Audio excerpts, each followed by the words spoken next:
Hey guys, my name is Anuj Kumar Sharma and welcome to अपनी कक्षा। तो यार आज एक बहुत इंपॉर्टेंट डेटा टाइप के बारे में बात करने वाले हैं जिसका नाम है स्ट्रिंग। स्ट्रिंग यार आपका जावा के अंदर हर जगह यूज हो रहा होता है, ठीक है। जितने भी आपके प्रोग्राम्स होते हैं उनमें कहीं ना कहीं स्ट्रिंग्स यूज हो ही रहे होते हैं। तो स्ट्रिंग्स क्या होते हैं? स्ट्रिंग्स यार आपके एक नॉन प्रिमिटिव डेटा टाइप्स होते हैं, ठीक है। इनके अंदर आप वर्ड्स और सेंटेंसेस इन सबको स्टोर करते हो। अभी तक हमने जितने डेटा टाइप्स पढ़े थे वो सारे आपके प्रिमिटिव डेटा टाइप्स थे, जिनके अंदर आप जैसे इंट के अंदर आप इंटीजर वैल्यू स्टोर कर रहे हो, फ्लोट के अंदर आप डेसिमल वैल्यू स्टोर कर रहे हो, कैरेक्टर्स के अंदर आप एक सिंगल कैरेक्टर स्टोर कर रहे हो। लेकिन कभी भी अभी तक हमने नहीं देखा जहां पे आपको वर्ड स्टोर करना है तो क्या डेटा टाइप यूज करें, ठीक है। तो स्ट्रिंग्स आपका वर्ड्स और सेंटेंसेस ये सारी चीजों को स्टोर करने काम में आता है। आप एरेस पढ़ चुके हो तो चाहो तो आप एरेस के अंदर एक कैरेक्टर का एरे बना के भी इन चीजों को स्टोर कर सकते हो। लेकिन जावा के अंदर जावा डेवलपर्स ने एक अलग डेटा टाइप आपको दिया हुआ है जिसका नाम है स्ट्रिंग, जिसके अंदर आप वर्ड्स और सेंटेंसेस इन सबको भी स्टोर कर सकते हो। तो आज हम स्ट्रिंग के बारे में जानेंगे और पूरा डीपली जानेंगे कि स्ट्रिंग्स कैसे काम करते हैं। कई बार लोग पढ़ लेते हैं स्ट्रिंग्स के बारे में लेकिन उन्हें पता नहीं होता कि एट द कोर स्ट्रिंग कैसे काम करता है। तो इंटरव्यू में जब कुछ क्वेश्चंस आते हैं जो कोर से रिलेटेड होते हैं वहां पे वो रह जाते हैं, ठीक है। तो आज हम बिल्कुल उसकी इंप्लीमेंटेशन तक जाएंगे, स्ट्रिंग की वो कैसे वो इंप्लीमेंट हो रहा होता है, ठीक है। तो आगे बढ़ते हैं। तो स्ट्रिंग यार आपका नॉन प्रिमिटिव डेटा टाइप होता है। तो स्ट्रिंग्स के यार कुछ एग्जांपल्स देख लेते हैं। तो जैसे कि आपने स्टोर करना है अपना नाम, तो जैसे मेरा नाम है अनुज, मुझे ये स्टोर करना है तो मैं क्या करूंगा, इसको स्ट्रिंग बना दूंगा। स्ट्रिंग बनाने के लिए कुछ नहीं करना, आपको कैरेक्टर्स लेने काफी सारे, उनको एक साथ लिखना है और डबल कोटेशंस लगा देने उनके दोनों तरफ, ठीक है। डबल कोटेशन इंपॉर्टेंट है। स्ट्रिंग्स मतलब डबल कोटेशंस। अगर आप सिंगल कोट यूज करते हो तो वो आपका एक कैरेक्टर होता है। जैसे यहाँ पे एक कैरेक्टर आ जाएगा, लेट्स से ए, ये आपका एक सिंगल कैरेक्टर है। और सिंगल कोटेशन के अंदर आप दो कैरेक्टर्स नहीं लिख सकते। ये ए बी अगर आप लिख दोगे तो ये आपका कंपाइलेशन एरर आ जाएगा। लेकिन वहीं आप ये लिख दोगे ए बी तो ये आपका एक स्ट्रिंग बन गया। एक सिंगल कैरेक्टर को भी आप स्ट्रिंग में लिख सकते हो तो ये भी आपका एक स्ट्रिंग बन जाएगा। बेसिकली डबल कोटेशन का मतलब स्ट्रिंग है, ठीक है। तो ये आपका एक स्ट्रिंग है। और स्ट्रिंग्स के बीच में आप स्पेसेस भी लिख सकते हो, जैसे कि माय नेम, ठीक है। तो ये भी आपका स्ट्रिंग होता है। तो ये आपके स्ट्रिंग्स के कुछ एग्जांपल्स हैं। अब जरा एक बार कोड में देख लेते हैं स्ट्रिंग्स को कि एक्चुअली स्ट्रिंग्स होती कैसी हैं। तो मैं इक्लिप्स में आया, सोर्स के अंदर, तो ये मैंने स्ट्रिंग्स नाम से एक पैकेज बना लिया है, ठीक है। ये पैकेज हो गया। इसके अंदर एक न्यू क्लास बनाते हैं, new class, let's call it string introduction.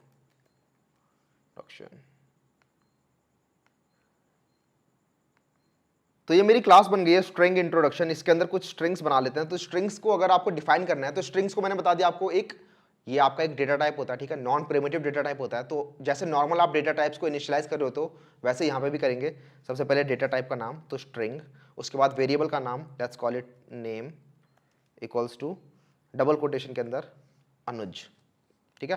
तो ये आपने एक स्ट्रिंग यहाँ पे अपना इनिशियलाइज कर दिया है जिसके अंदर आपने वैल्यू डाली है अनुज। तो अगर आप इसे प्रिंट कराओगे, नेम को, अगर नेम वेरिएबल को प्रिंट कराओगे तो आपका यहाँ पे अनुज देख रहे हो प्रिंट हो गया है। तो ये आपका एक नॉर्मल स्ट्रिंग था। ये आपका स्ट्रिंग जो है ये इनिशियलाइज हुआ है यहाँ पे, इसको हम कहते हैं इनिशियलाइजेशन बाय लिटरल्स। लिटरल्स मतलब, अब ये काफी इंपॉर्टेंट पार्ट है स्ट्रिंग्स के अंदर जो काफी लोगों को नहीं पता होता। तो ये जो मैंने यहाँ पे इनिशियलाइज किया है स्ट्रिंग को, वो यहाँ पे मैंने बाय लिटरल किया। लिटरल मतलब मैंने डबल कोटेशंस के अंदर लिख के यहाँ पे स्ट्रिंग्स को इनिशियलाइज किया है। स्ट्रिंग वैसे आपकी जावा के अंदर एक क्लास होती है, जावा डेवलपर्स ने इसे बनाया। ये नॉन प्रिमिटिव डेटा टाइप है, मतलब ये प्रिमिटिव डेटा टाइप्स को यूज करके बनाया है। तो ये आपका जो स्ट्रिंग है ये इनहेरेंटली जावा के अंदर ऐसे नहीं होता, इसको जावा डेवलपर्स ने बनाया है। अगर आपको देखना है स्ट्रिंग क्लास कैसे बनी हुई है तो आप इस पर क्लिक कर सकते हो। ये आपकी स्ट्रिंग क्लास है, देख रहे हो, कॉपीराइट ओरेकल, ये आपकी स्ट्रिंग क्लास है। पूरी की पूरी इंप्लीमेंटेशन है। इस स्ट्रिंग क्लास के अंदर कुछ अपने फंक्शंस हैं। अब क्लासेस और फंक्शंस क्या होते हैं वो हम बाद में देखेंगे, लेकिन क्लासेस आपकी जो होती हैं वो एक तरीके से जावा के अंदर एक डेटा टाइप्स की तरह यूज होती हैं, ठीक है। तो आपका ये नॉन प्रिमिटिव डेटा टाइप हो गया यहाँ पे। और इसके अंदर जो भी इसके साथ काफ़ी सारी फंक्शनैलिटीज़ जुड़ी हुई हैं जिनके बारे में हम बात करेंगे आज। तो स्ट्रिंग्स के अंदर काफ़ी सारी फंक्शनैलिटीज़ होती है जिनका हम यूज़ करके अपने कोड को काफ़ी ज़्यादा इंप्रूव कर सकते हैं। तो ये वो सारी फंक्शनैलिटीज़ है जो जावा डेवलपर्स ने आपको दी हुई है स्ट्रिंग क्लास के अंदर, ठीक है। तो एक क्लास को इनिशियलाइज, क्लास का एक और ऑब्जेक्ट बनाने का एक दूसरा तरीका भी होता है। तो क्लासेस के ऑब्जेक्ट्स बनते हैं बेसिकली, जैसे आप स्कैनर क्लास का ऑब्जेक्ट बनाते हो हमेशा न्यू कीवर्ड का यूज करके, वैसे स्ट्रिंग का आप न्यू कीवर्ड का यूज करके भी बना सकते हो, ठीक है। Another name new string, let's ले अमन। तो यहां पे एक दूसरा नाम बनाया मैंने जिसके अंदर मैंने डाल दिया अमन। यहां पे देख लो न्यू स्ट्रिंग का यूज किया मैंने। तो इसमें और ऊपर वाले में क्या डिफरेंट है? अगर मैं यहां पे इस अनदर नेम को प्रिंट कराऊंगा तो अनदर नेम यहां पर सिंपली मुझे अमन प्रिंट कर देने वाला है, ठीक है। तो ये भी नीचे वाली लाइन भी आपकी स्ट्रिंग को इनिशियलाइज कर रही है, ऊपर वाली लाइन भी आपकी स्ट्रिंग को इनिशियलाइज कर रही है। लेकिन इन दोनों में डिफरेंट क्या है, और ये डिफरेंट जो है वो काफी लोगों को नहीं पता होता, और ये काफी इंपॉर्टेंट डिफरेंस होता है, ठीक है, इनके बीच में। तो इसके लिए स्लाइड पे चलते हैं। तो यहाँ पे आप देख रहे होगे स्लाइड के अंदर, यहाँ पे मैंने लिखा है animal 1 equals to new string, इसके अंदर डॉग डाला हुआ है, एक एनिमल 2 लिया हुआ है लेकिन उसे बाय लिटरल्स इनिशियलाइज किया हुआ है, ठीक है। तो इन दोनों में डिफरेंस क्या है, तो उसको जानने से पहले यार ये समझ लेते हैं कि जो स्ट्रिंग्स हैं वो आपके काफी ज्यादा यूज हो रहे होते हैं, ठीक है। तो जावा डेवलपर्स ने क्या किया, क्योंकि ये इतने ज्यादा यूज हो रहे हैं और काफी फ्रिक्वेंटली यूज होते हैं, काफी सारे स्ट्रिंग्स यूज होते हैं, तो उसको ऑप्टिमाइज करने का एक तरीका ढूंढा उन्होंने, ठीक है। ऑप्टिमाइज करने का क्या तरीका ढूंढा कि उसे नॉर्मल मेमोरी में डाल के, मतलब आपकी एक हीप मेमोरी होती है जहां पर सारे वेरिएबल स्टोर होते हैं, वहां ना डाल के एक अलग उसके लिए मेमोरी बना दी जिसका नाम रख दिया स्ट्रिंग पूल एरिया, ठीक है। String pool area, string pool area क्या करता है, ये थोड़ी कैशिंग करता है। कैशिंग मतलब ये यूटिलाइज करता है पुराने वाले स्ट्रिंग्स को। सपोज मैंने स्ट्रिंग ए इक्वल्स टू अनुज करके डाल दिया, तो वो पहले अनुज नाम का ढूंढेगा स्ट्रिंग उसके अंदर, पूल एरिया के अंदर, क्या अनुज नाम की कोई वैल्यू पहले से पूल के अंदर है। अगर वहां पे वैल्यू पहले से मौजूद है तो दोबारा वो स्ट्रिंग अनुज नहीं बनाएगा, वो उस अनुज वाली वैल्यू को ही असाइन कर देगा आपको। समझ में आ रहा है? मतलब ये रीयूज कर रहा है, उसी वैल्यू को यूज कर रहा है, बार बार यूज कर रहा है। तो इससे क्या होता है यार, काफी ज्यादा ऑप्टिमाइजेशन हो जाती है, क्योंकि स्ट्रिंग्स आपके बहुत सारे यूज हो रहे होते हैं। तो वो देखता है पहले कंपाइलर आपका कि क्या पहले से स्ट्रिंग, ये वाला स्ट्रिंग मौजूद है। अगर ये वाला स्ट्रिंग पहले से मेरे स्ट्रिंग पूल एरिया के अंदर है तो मैं दोबारा से क्रिएट नहीं करूंगा वहां पे। तो दोनों के बीच में यही डिफरेंस है। जैसे मैंने यहां पे लिखा एनिमल 2 इक्वल्स टू कैट, जब मैंने बाय लिटरल्स इसे इनिशियलाइज किया तो ये जो है आपका स्ट्रिंग पूल एरिया के अंदर पहले सर्च होता है, क्या कैट पहले से रखा हुआ है वहां पे। अगर कैट नहीं रखा हुआ तब कैट बनाया जाएगा, वहां पे स्टोर किया जाएगा कैट, और उसका जो रेफरेंस है वो हमें एनिमल 2 में मिल जाएगा।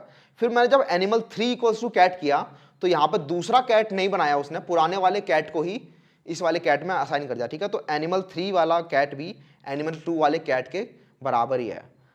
लेकिन जब मैंने यहां पे लिखा animal 1 equals to new string dog, तो यहां पे क्या हुआ, यहां पे एक नया ऑब्जेक्ट बन रहा है। तो जब भी आप न्यू स्ट्रिंग करके यूज कर रहे होते हो तो आपका एक नया ऑब्जेक्ट बनता है। तो जावा के अंदर आपके स्ट्रिंग्स को रिकमेंड किया जाता है कि स्ट्रिंग्स आप जब भी इनिशियलाइज कर रहे होते हो तो आप ये लिटरल्स का यूज करके करो। क्यों? क्योंकि इससे थोड़ी ऑप्टिमाइजेशन आती है, ठीक है, ऑप्टिमाइजेशन आती है।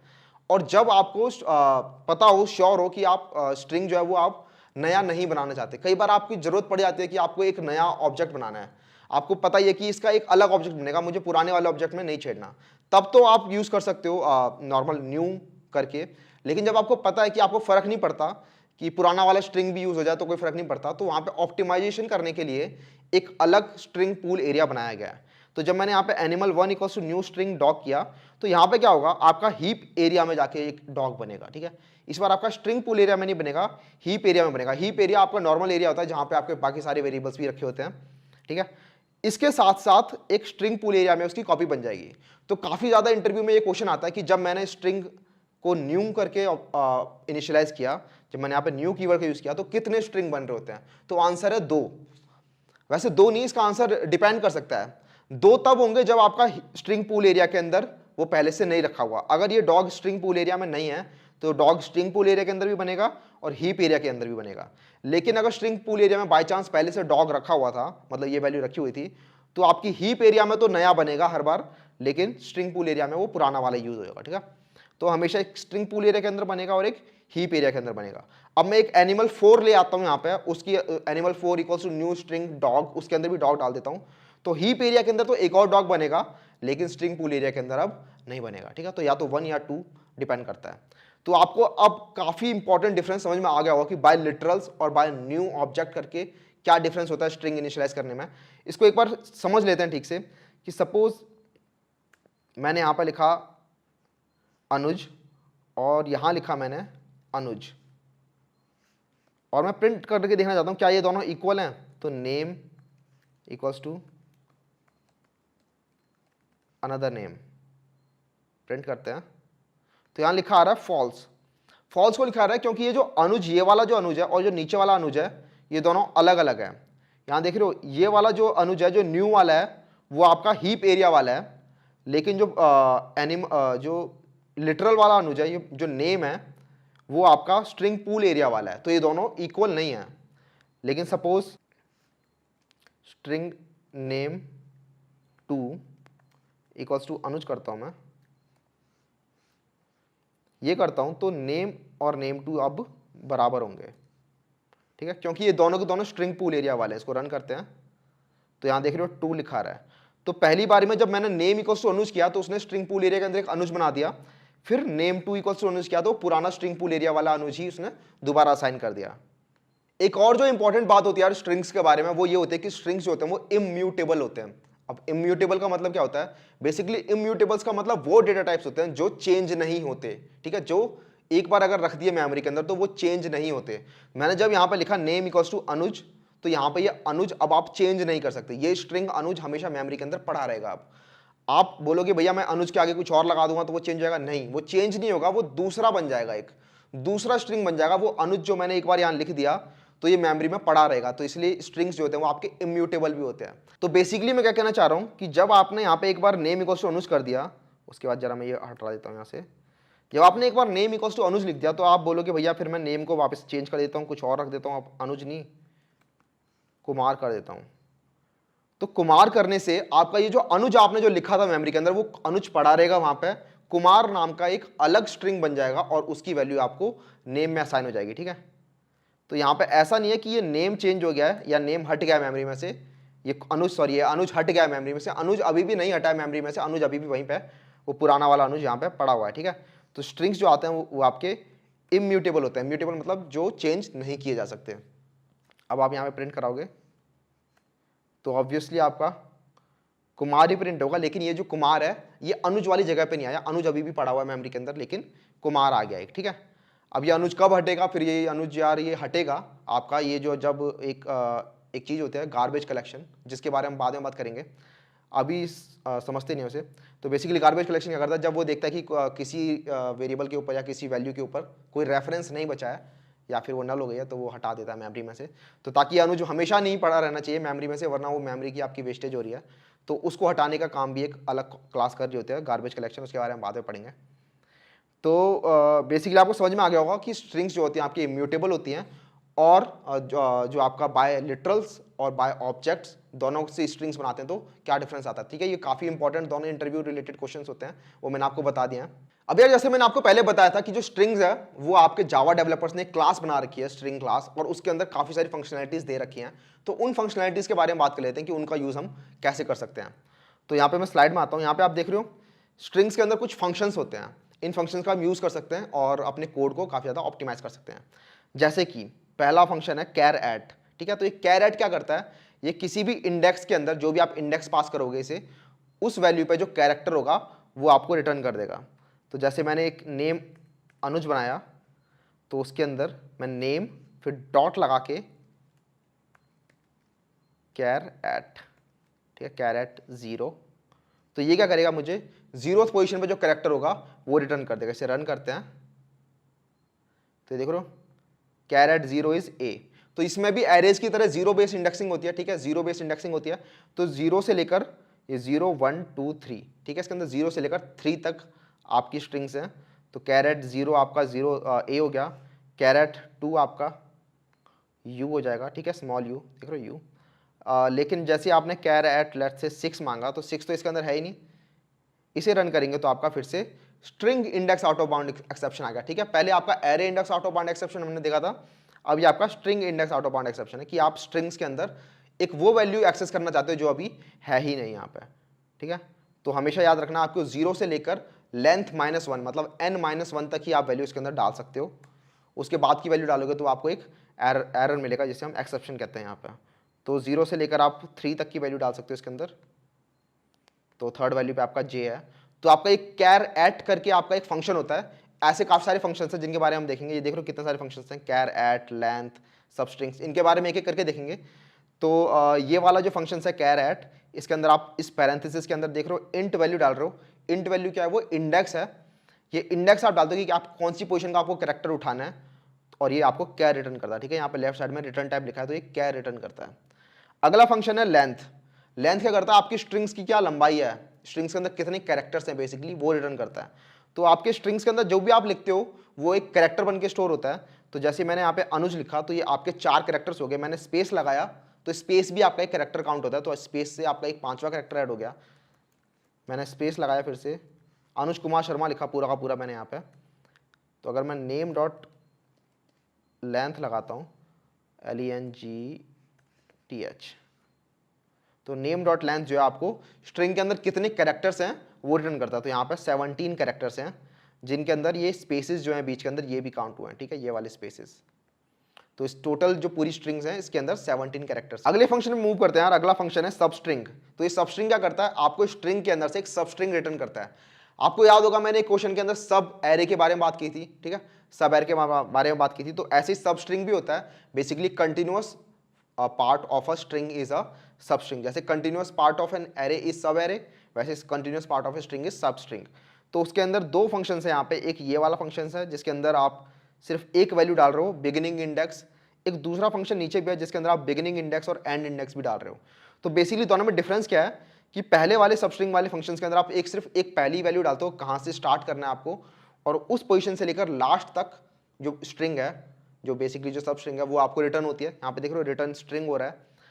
और दूसरे वाले के अंदर आप बिगिनिंग इंडेक्स डालते हो और एंड इंडेक्स डालते हो, तो बिगिनिंग इंडेक्स से लेकर एंड इंडेक्स तक के बीच में जो स्ट्रिंग होगी वो रिटर्न होती है दूसरे वाले के अंदर। दोनों का यूज देख लेते हैं। तो सपोज मेरी ये स्ट्रिंग है नेम, इसके अंदर मैंने लिखा name dot substring let's say 5।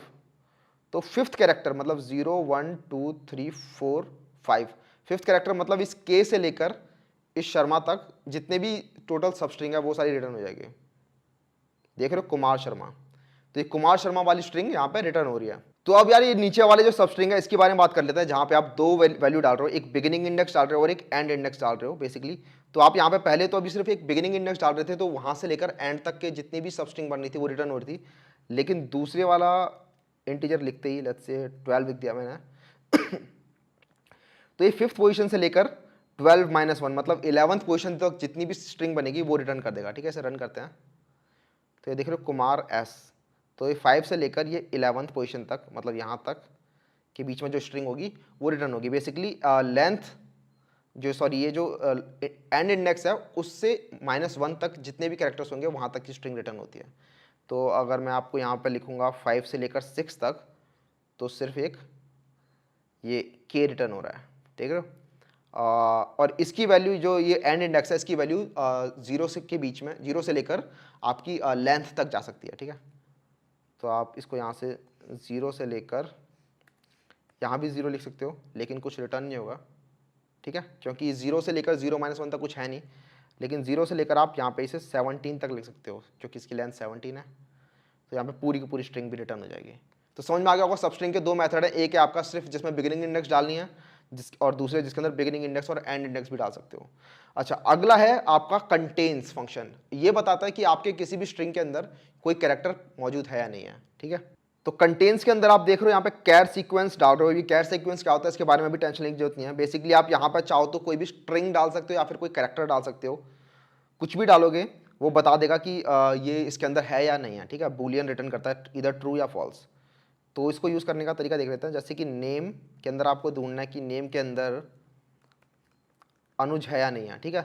तो नेम के अंदर अगर अनुज लिखा हुआ कहीं पे भी तो ये रिटर्न कर देगा ट्रू। जैसे अनुज लिखा हुआ है यहाँ पे नेम में तो रिटर्न कर देगा ट्रू। लेकिन अगर मैं ढूंढूंगा कि नेम के अंदर अमन है या नहीं है तो ये मुझे फॉल्स रिटर्न कर देगा। तो ये आपका कंटेन्स फंक्शन हो गया। कुछ और भी देख लेते हैं।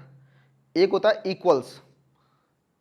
तो अभी तक हमने जो देखा था डबल इक्वल टू वाला जो आपका ट्रू या फॉल्स रिटर्न कर रहा था, तो डबल इक्वल टू जो होते हैं वो आपके ऑब्जेक्ट के साथ खेलते हैं, ठीक है। ऑब्जेक्ट रेफरेंस आपका सही है कि नहीं है।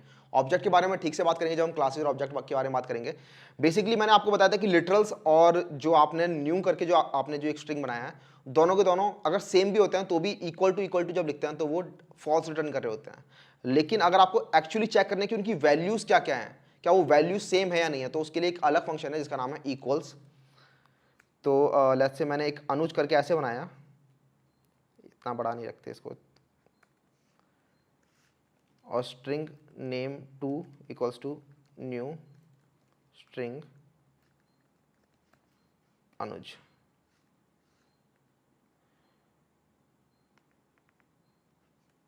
तो हमने ये चेक कर ही लिया है कि अगर मैं नेम इक्वल्स टू name2 लिखूंगा तो ये हमें फॉल्स रिटर्न करने वाला है ना। इसे रन करते हैं तो यहाँ देख रहे हो फॉल्स रिटर्न कर रहा है, क्योंकि एक जो है वो आपका हीप एरिया में बना है और जो दूसरा है वो आपका स्ट्रिंग पूल एरिया में बना है।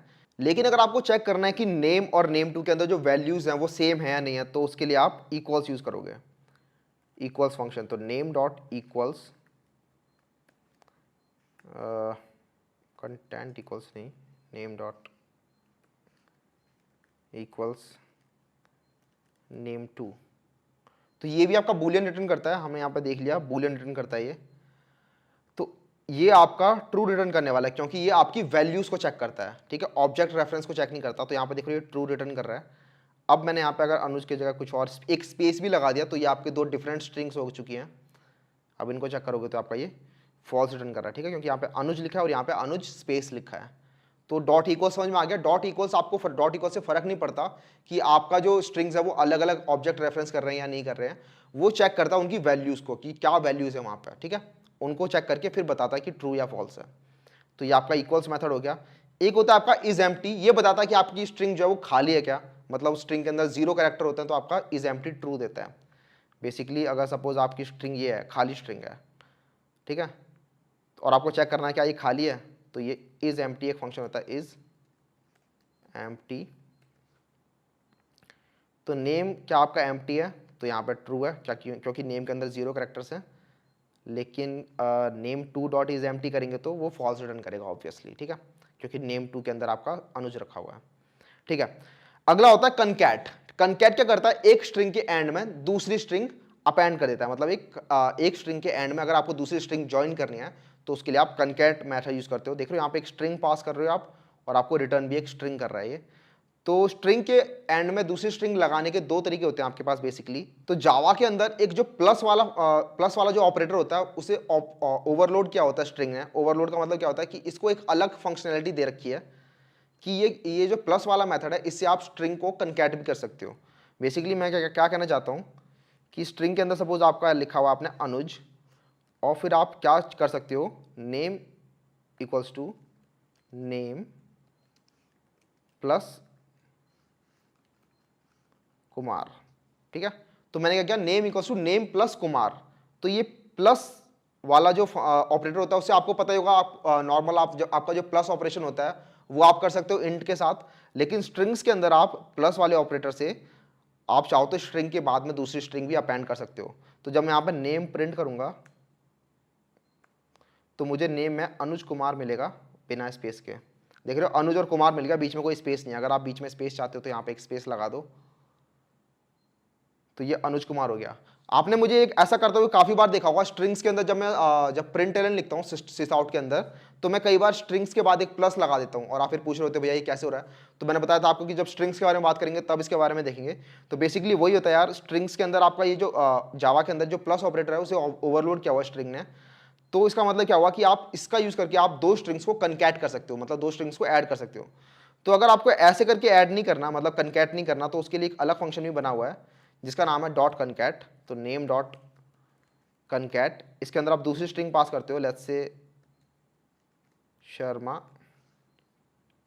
मैंने शर्मा पास कर दी, तो पहले आपका नेम था अनुज कुमार, अब आपका नेम हो चुका है, उसके पीछे एक शर्मा भी ऐड हो गया, ठीक है। शर्मा देखो यहाँ पे ऐड हो गया बिना स्पेस के। तो स्पेस अगर आप चाहिए तो यहाँ पे एक स्पेस लगा दिया मैंने। अब रन करेंगे तो अनुज कुमार शर्मा पूरा का पूरा कनकैट होकर स्ट्रिंग यहाँ पे आपका आ गया, ठीक है। तो कनकैट समझ में आ गया। अब अगला होता है रिप्लेस। रिप्लेस वाले से क्या होता है, आप बता देते हो कि मुझे पुराने वाले कैरेक्टर को हटा के नया वाला कैरेक्टर लगाना है स्ट्रिंग के अंदर। तो बेसिकली मैं क्या कहना चाहता हूँ, जैसे मेरी ये स्ट्रिंग है अनुज कुमार शर्मा, ठीक है, ये मेरी ऊपर एक स्ट्रिंग है अनुज कुमार, इसके अंदर मैं ए की जगह कुछ और लिखना चाहता हूँ, तो मैं लिखूंगा नेम डॉट रिप्लेस। पुराने वाला कैरेक्टर क्या था, तो पुराना वाला कैरेक्टर है आपका ए और नया वाला कैरेक्टर लेट्स से सी, ठीक है। तो जितने भी ए होंगे उनको आप सी से रिप्लेस कर दो मेरी स्ट्रिंग के अंदर और वो रिटर्न कर दो मुझे। तो यहां देख रहे हो सी अनुज कुमार रिटर्न कर दिया इसने। जो मेरा पहला वाला ए था उसको इसने सी से चेंज कर दिया, अगर ये दूसरा वाला ए भी मैं कैपिटल लिख दूँ यहाँ पर, ये दोनों ए अब कैपिटल हो चुके हैं, तो ये देख रहे हो ये वाला भी चेंज हो गया सी से और ये वाला भी रिप्लेस हो गया सी से। तो रिप्लेस यार आपका सेल्फ एक्सप्लेनेटरी है कि आप जिसमें ओल्ड कैरेक्टर को न्यू कैरेक्टर से रिप्लेस कर सकते हो और आपको एक न्यू स्ट्रिंग मिलेगी। मैंने बताया था आपकी इम्यूटेबल स्ट्रिंग्स होती हैं सारी सारी, तो अभी तक जितने भी मैंने ऑपरेशन किए वो आपको एक न्यू स्ट्रिंग रिटर्न कर रहे हैं। पुरानी वाली स्ट्रिंग अभी भी आपकी मेमोरी में पड़ी हुई है, आपको एक न्यू स्ट्रिंग मिल रही है बार बार। तो रिप्लेस से भी आपको एक न्यू स्ट्रिंग मिलती है। अब अगला होता है एक स्प्लिट, स्प्लिट वाला फंक्शन। तो ये क्या करता है, ये आपका थोड़ा इंपॉर्टेंट फंक्शन होता है। ये आप यहाँ देख रहे हो स्ट्रिंग का एरे रिटर्न करता है। तो ये क्या होता है, आपको स्ट्रिंग दे रखी होती है एक और आप चाहते हो किसी पर्टिकुलर कैरेक्टर से उसे स्प्लिट कर देना, जैसे कि स्पेसिस से स्प्लिट करना है। आपको काफ़ी सारे वर्ड्स दे रखे हैं, सेपरेटेड बाय स्पेस या सेपरेटेड बाय कॉमा। तो आप चाहते हो कि किसी भी पर्टिकुलर कैरेक्टर से सेपरेट करके वो सारे वर्ड्स आपको अलग अलग स्ट्रिंग के अंदर मिल जाए, एक स्ट्रिंग का एरे मिल जाए, वहाँ पे आप स्प्लिट यूज़ करते हो। एक बार इसे समझ लेते हैं मैं क्या कहना चाह रहा हूँ। तो सपोज नेम्स नहीं, यहाँ पे आप कुछ और रखते हैं, जैसे कार्स। सपोज मुझे किसी ने काफ़ी सारी जो कार्स हैं वो एक स्ट्रिंग के अंदर दे दी, separated by spaces. Let's say Hyundai हो गई, ठीक है, मारुति हो गई, स्विफ्ट हो गई, आपकी वैगनार हो गई, फरारी आ गई, ठीक है, और क्या होती है आपकी लैम्बोर्गिनी आ गई, ठीक है। तो ये काफ़ी सारी स्ट्रिंग्स जो काफ़ी सारे जो कार्स के नाम थे वो किसी ने मुझे दे दिए, लेकिन उनको सेपरेटेड बाय स्पेस कर दिया उसने। अब मुझे चाहिए कि मुझे अलग अलग एक एरे में स्टोर करना है स्ट्रिंग को, ठीक है। तो मैं कैसे स्टोर कर सकता हूँ उसे, तो मुझे यहाँ पर देख पता है कि ये सारी जो कार्स के नाम है वो कॉमा से सेपरेटेड हैं, तो मैं यहाँ पे स्प्लिट फंक्शन लगा सकता हूँ। और स्प्लिट किसके अराउंड करना है मुझे, कॉमा के अराउंड। तो स्ट्रिंग का एक एरे मिलेगा मुझे, ऑल कार्स के अंदर डाल देते हैं उसे। तो cars dot split, split by a regex, तो रेजेक्स मतलब रेगुलर एक्सप्रेशन। तो यहाँ पे मैंने इसे एक कॉमा से सेपरेट कर दिया, और कॉमा से सेपरेट करने के बाद मुझे जितनी भी स्ट्रिंग्स होंगी वो सारी एक एरे में स्टोर हो जाएंगे, और मुझे एक ऑल कार्स के अंदर मैंने स्टोर कर लिया इन्हें। अब मुझे ऑल कार्स प्रिंट करनी है, तो फॉर ईच लूप आपको मैंने बताया था फॉर। तो सबसे पहले नाम की किस टाइप की स्ट्रिंग है, किस टाइप का एरे है, तो स्ट्रिंग नाम का एरे है। स्ट्रिंग अलग अलग कार मैंने एक कार वाली वेरिएबल में डाल दी ऑल कार्स के अंदर से, और मैंने इनको प्रिंट करा लिया।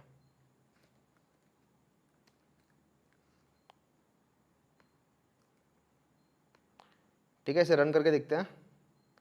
तो यहाँ देख रहे हो जितनी भी आपकी कार्स थी वो आपकी इस एरे में आ चुकी है ऑल कार के अंदर, और उसे मैंने एक एक करके यहाँ पे प्रिंट कर लिया है। अगर ये स्प्लिट वाला फंक्शन आप यूज़ नहीं करते तो इस क्वेश्चन को सॉल्व करने में थोड़ी आपको दिक्कत आ जाती है, ठीक है। आपको खुद से पूरा एक लूप चला के जाना पड़ता एंड तक, और देखना पड़ता कि अच्छा यहाँ पे कॉमा आ गया, ठीक है, इसको एक अलग वैल्यू में डालो, कॉमा आ गया अलग वैल्यू में डालो। ये स्प्लिट वाला फंक्शन जो है वो आपके लिए ये सारा पहले से ही करके देता है। स्प्लिट वाले फंक्शन के अंदर आप यहाँ पे कॉमा डाल सकते हो, कॉमा की जगह आप कुछ और भी कैरेक्टर डालोगे तो उसके अराउंड स्प्लिट हो जाएगा। लेट्स से मैं ए डालता हूँ यहाँ पे, तो जितने भी ए कैरेक्टर्स होंगे उसके अराउंड स्प्लिट हो जाएगा। इसे रन करके देखते हैं। तो यहाँ देख रहे हो ह्युंद, फिर ए के अराउंड स्प्लिट हो गया, फिर आई एम मारुति के बाद जो ए आया उसके अराउंड स्प्लिट हो गया। तो ये बेसिकली ए के अराउंड स्प्लिट हो गया है। आप ए नहीं यहाँ पे चाहो तो आप कुछ भी डाल सकते हो। ए के बाद लेट्स से मैंने ए आर डाल दिया, तो यहाँ सिर्फ ये ए आर वाली स्ट्रिंग के अराउंड स्प्लिट हो जाएगा। तो यहाँ पे ए आर देख रहे हो, एक तो यहाँ लिखा है मैंने मारुति में ए आर, तो यहाँ तक एक स्ट्रिंग हो चुका है। फिर फरारी के बाद एक ए आर आया हुआ है यहाँ पे, तो उसके अराउंड स्प्लिट हो गया है। देख रहे हो, तो यहाँ पर 3 स्ट्रिंग बन गया है। तो बेसिकली आपको स्प्लिट फंक्शन समझ में आ गया होगा। ये आपको एक एरे ऑफ स्ट्रिंग रिटर्न करता है, और आप यहाँ पे से बता देते हो कि मुझे किसके अराउंड स्प्लिट करना है। कुछ और फंक्शंस भी होते हैं, उन्हें भी देख लेते हैं। तो ये इंडेक्स ऑफ की बात कर लेते हैं। तो आपका एक कैर एट वाला था, ये वाला कैर एट, तो ये आपको बताता है कि आपने कोई पोजीशन बता दी तो ये बताता है कि किस पोजीशन पे कौन सा कैरेक्टर है, ठीक है। आपने पोजीशन बता दी कि 5th पोजीशन पे कौन सा कैरेक्टर है। ये होता है इंडेक्स ऑफ, इंडेक्स ऑफ। तो ये आपका बताता है कि आपका जो कोई कैरेक्टर है वो किस पोजीशन पे है, ठीक है। दोनों में डिफरेंस समझ में आ गया। इसमें आप कैरेक्टर डालते हो और बताते हो कि कौन सी पोजीशन पे आपका कैरेक्टर है, और कैर एट वाला आपका बताता है कि आप उसमें इंडेक्स डालते हो और वो बताता है कि इस इंडेक्स पे कौन सा वाला कैरेक्टर स्टोर्ड है, ठीक है। तो इंडेक्स ऑफ वाला देख लेते हैं। तो इसको मैं ज़रा कमेंट करता हूँ। तो आपको पता लगाना है कि ये जो एम है, ये कैपिटल एम जो है वो कौन सी जगह पे स्टोर्ड है। तो name dot index of M, ठीक है, नेम नहीं है, सॉरी, कार्स है यहाँ पे, cars dot index of M.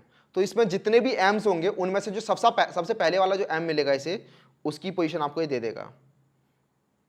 तो सबसे पहला एम जो है वो 8th पोजीशन पर, ठीक है, 0 1 2 3 4 5 6 7 8, ठीक है, यहाँ पे एम पर है। इसके आगे भी अगर कोई एम होता तो इसे ये कंसिडर नहीं करता, और अगर इसे कोई कैरेक्टर नहीं मिला इसके अंदर तो इसे ये -1 रिटर्न कर देगा। यहाँ पे ये मैंने z डाला यहाँ पे, तो z है नहीं, तो यहाँ पे इसने -1 रिटर्न कर दिया। तो इससे आप पता लगा सकते हो कि कोई कैरेक्टर है या नहीं है यहाँ पे, और है तो कौन सी पोजीशन पर है, ठीक है। ये हो गया आपका इंडेक्स ऑफ। अब बात कर लेते हैं टू लोअर केस। तो समझ में आ रहा होगा सुन के कि टू लोअर केस क्या करने वाला है। ये आपकी जो स्ट्रिंग है उसके अंदर जितने भी अपर केस के कैरेक्टर्स होंगे उनको लोअर केस में कन्वर्ट करके आपको एक नई स्ट्रिंग रिटर्न कर देगा, ठीक है, न्यू स्ट्रिंग रिटर्न करेगा, ठीक है। इम्यूटेबल स्ट्रिंग होती है, आपको पता ही है, तो यहाँ पे एक न्यू स्ट्रिंग रिटर्न करेगा ये। तो cars dot to lower case, ये मैंने किया जब cars dot to lower case, तो इससे मुझे एक अलग स्ट्रिंग रिटर्न होगी जिसके अंदर जो सारे कैरेक्टर्स होंगे वो लोअर केस में हो जाएंगे, ठीक है। तो जितने भी मैंने एच एम ये बड़े बड़े लिखे हैं वो सारे स्मॉल में हो जाएंगे। ये सारे आप देख रहे हो कैरेक्टर्स आपके स्मॉल में चेंज हो चुके हैं, जितने भी कैपिटल कैरेक्टर्स थे वो सारे स्मॉल हो चुके हैं। तो ये टू लोअर केस था। ऐसे ही आपका एक टू अपर केस होता है, तो वो भी समझ में आ गया वो क्या करने वाला है। टू अपर केस रन करते हैं तो ये जितने भी कैरेक्टर्स थे वो आपके अपर केस में चेंज हो चुके हैं, ठीक है। तो ये एक अलग स्ट्रिंग बनी और उसके अंदर सारे कैरेक्टर्स जो हैं वो अब अपर केस के हैं। तो to lower case to upper case काफ़ी ज़्यादा हैंडी होते हैं, कभी कभी यूज़ करने पड़ जाते हैं। अगला होता है आपका ट्रिम। तो ट्रिम वाला क्या करेगा, ये आपके जो ट्रेलिंग स्पेसिस होते हैं आपकी स्ट्रिंग के आगे और पीछे जितने भी ट्रेलिंग स्पेसिस होते हैं उनको हटाने का काम करता है। तो कई बार आपकी जो स्ट्रिंग्स होती हैं, लेट्स से स्ट्रिंग नेम वो कुछ ऐसी है, अनुज, ठीक है। तो मैंने यहाँ पे क्या किया, अनुज के आगे भी काफ़ी सारे स्पेसिस हैं और अनुज के पीछे भी काफ़ी सारे स्पेसिस हैं। तो यहाँ पे मैं अगर नेम प्रिंट कराऊंगा और फिर नेम के बाद नेम डॉट ट्रिम प्रिंट कराता हूँ,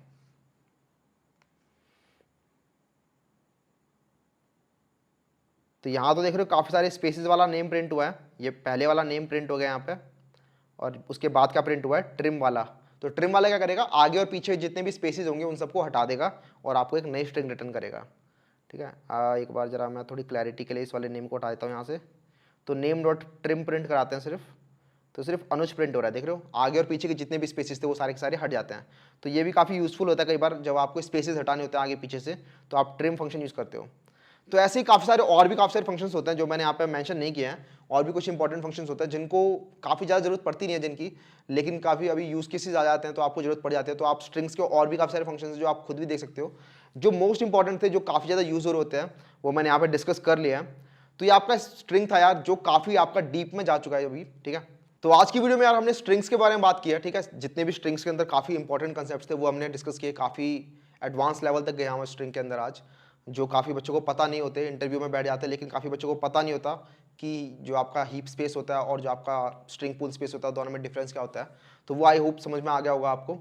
और स्ट्रिंग्स के अंदर काफ़ी जितने अच्छे इंपॉर्टेंट फंक्शंस थे उनके बारे में हमने डिस्कस किया है। और आज आने वाली वीडियो में हम डिस्कस करेंगे स्ट्रिंग के अंदर कोई अच्छा इंटरव्यू वाला क्वेश्चन जो काफ़ी ज़्यादा पूछा जाता है और काफ़ी इंपॉर्टेंट क्वेश्चन भी है। तो स्ट्रिंग के अंदर एक इंपॉर्टेंट क्वेश्चन अगली वीडियो में हम डिस्कस करने वाले हैं। तो अगर कुछ डाउट्स हैं आपके तो आप नीचे कमेंट सेक्शन में पूछ सकते हो। यार आपकी कमेंट्स में डाउट्स आजकल आ नहीं रहे हैं, तो अगर आपको कोई भी डाउट्स आते हैं, अगर आपको लगता है कि कुछ समझ में नहीं आया तो उसे आप कमेंट में पूछो। मैं पूरी कोशिश करूंगा कि आपको कमेंट के अंदर उसे पूरा सॉल्व करने की कोशिश करूं, वरना अगली वीडियो में उसे देखा जाएगा कि क्या डाउट है, ठीक है। तो अगली वीडियो में बात करने वाले स्ट्रिंग के अंदर किसी एक इंपॉर्टेंट क्वेश्चन के बारे में। तब तक के लिए चलते हैं यार, see you, have a good day, bye.